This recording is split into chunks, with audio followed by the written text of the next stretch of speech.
ನಮ್ಮ ಸೈನಿಕರು ಮಾಡಿದಂಥ ಕಾರ್ಯವೈಖರ್ಯ ಏನಿದೆ ಅದನ್ನು ಇಡೀ ರಾಷ್ಟ್ರ ಮೆಚ್ಚುತ್ತಾ ಇದೆ, ಇಡೀ ದೇಶ ಮೆಚ್ಚುತ್ತಾ ಇದೆ. ಆಮೇಲೆ ನಮ್ಮ ಸೈನಿಕರಿಗೆ ಸ್ಥೈರ್ಯ ತುಂಬೋದು, ನೈತಿಕ ಧೈರ್ಯ ತುಂಬೋದು ಇದು ಪ್ರತಿಯೊಬ್ಬರ ಕರ್ತವ್ಯನೂ ಕೂಡ ಹೌದು.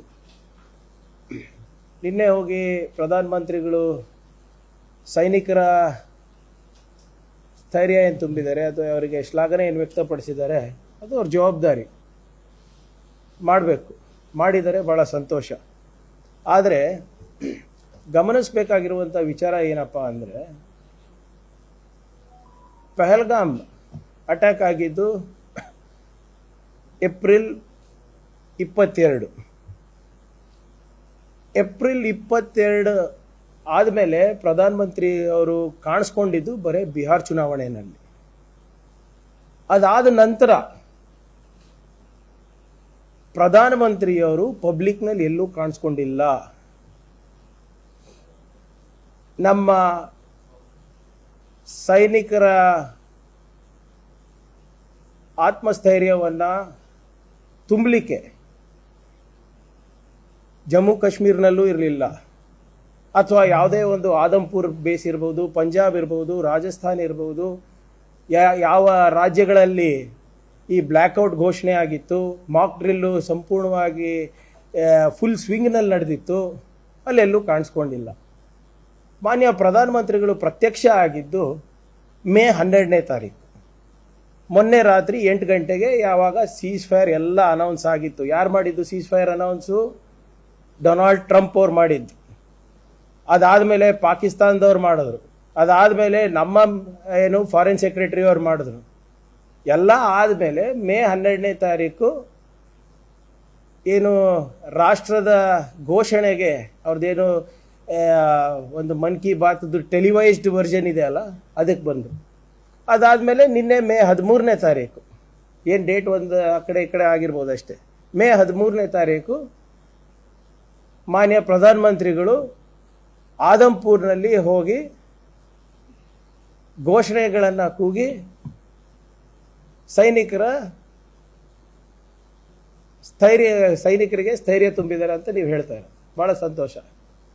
ಆದರೆ ಏಪ್ರಿಲ್ 22ರಿಂದ ಹಿಡ್ಕೊಂಡು 13ನೇ ತಾರೀಕು ತನಕ ಎಲ್ಲಿದ್ರು ಪ್ರಧಾನಮಂತ್ರಿಗಳು? 4 ಬಾರಿ ಅಮೆರಿಕದ ಅಧ್ಯಕ್ಷರು ಡೊನಾಲ್ಡ್ ಟ್ರಂಪ್ ಅವರು, ಅವರ ದೋಸ್ತರು, ಅವರ ಆಪ್ತ ಮಿತ್ರ 4 ಬಾರಿ ಈಗಾಗಲೇ ಈ ಪಾಕಿಸ್ತಾನ ಮತ್ತು ನಮ್ಮ ದೇಶದ ಯುದ್ಧ ವಿರಾಮಕ್ಕೆ ಅವ್ರ ಕಾರಣ, ನಾನು ಮಧ್ಯಸ್ಥಿಕೆ ವಹಿಸಿದ್ದೀನಿ ಅಂತ ನಿನ್ನೆ ಕೂಡ ಸೌದಿ ಅರೇಬಿಯಾನಲ್ಲಿ ಹೇಳಿದ್ದಾರೆ, ನಿನ್ನೆ ಕೂಡ ಸೌದಿನಲ್ಲಿ ಹೇಳಿದ್ದಾರೆ. ಹಗುರವಾಗಿ ಪದೇ ಪದೇ ನಿಮ್ಮ ಸ್ನೇಹಿತರು ಭಾರತಕ್ಕೆ ಪಾಕಿಸ್ತಾನಿಗೆ ಹೋಲಿಕೆ ಮಾಡ್ತಾ ಇದ್ದಾರೆ. They are a terror state, terror ಸ್ಟೇಟಿಗೆ ಮತ್ತೆ ನಮಗೆ ಹೋಲಿಕೆ ಮಾಡ್ತಾ ಇದ್ದಾರೆ. ಇದ್ರ ಬಗ್ಗೆ ಯಾಕೆ ಮಾತಾಡ್ತಾ ಇಲ್ಲ ಯಾರು? ಯಾಕೆ ಮೋದಿಯವರು ಸ್ಪಷ್ಟವಾದಂಥ ಒಂದು ಸಂದೇಶ ಇದ್ರ ಬಗ್ಗೆ ಕೊಡ್ತಾ ಇಲ್ಲ? ಯಾಕೆ ಮೋದಿಯವರು ಮೌನ ವಹಿಸಿಕೊಂಡಿದ್ದಾರೆ? ಡೊನಾಲ್ಡ್ ಟ್ರಂಪ್ ಅವರು ಏನು ಹೇಳ್ತಾ ಇದ್ದಾರೆ? ನಾನು ಅವರಿಗೆ ಆಮಿಷವನ್ನ ನೀಡಿದ್ದೇನೆ, ವ್ಯಾಪಾರದ ಆಮಿಷ ನೀಡಿದ್ದೇನೆ, ಆರ್ಥಿಕ ಪರಿಸ್ಥಿತಿ ಬಗ್ಗೆ ಆಮಿಷ ನೀಡಿದ್ದೇನೆ, ತೆರಿಗೆ ಬಗ್ಗೆ ಆಮಿಷ ನೀಡಿದ್ದೇನೆ, ಎರಡೂ ರಾಷ್ಟ್ರಕ್ಕೆ. ಇದ್ರ ಬಗ್ಗೆ ಯಾಕೆ ಪ್ರಧಾನಮಂತ್ರಿಗಳು ಮೌನ ವಹಿಸಿದ್ದಾರೆ? ಇಂಟರ್ನ್ಯಾಷನಲ್ ಮಾನಿಟರಿ ಫಂಡ್ ಇಂದ ನಿಮ್ಮ ಆಪ್ತ ಸ್ನೇಹಿತರು ಪಾಕಿಸ್ತಾನಿಗೆ $2 ಬಿಲಿಯನ್, ಸುಮಾರು 17,000 ಕೋಟಿ ರೂಪಾಯಿಯನ್ನ ಲೋನ್ ಅನ್ನ ಇಸ್ಕೊಟ್ಟಿದ್ದಾರೆ. ಇಂಥ ಪರಿಸ್ಥಿತಿನಲ್ಲಿ ಅದ್ರ ಬಗ್ಗೆ ಯಾಕೆ ಸುಮ್ಮನೆ ಇದ್ದೀರಾ?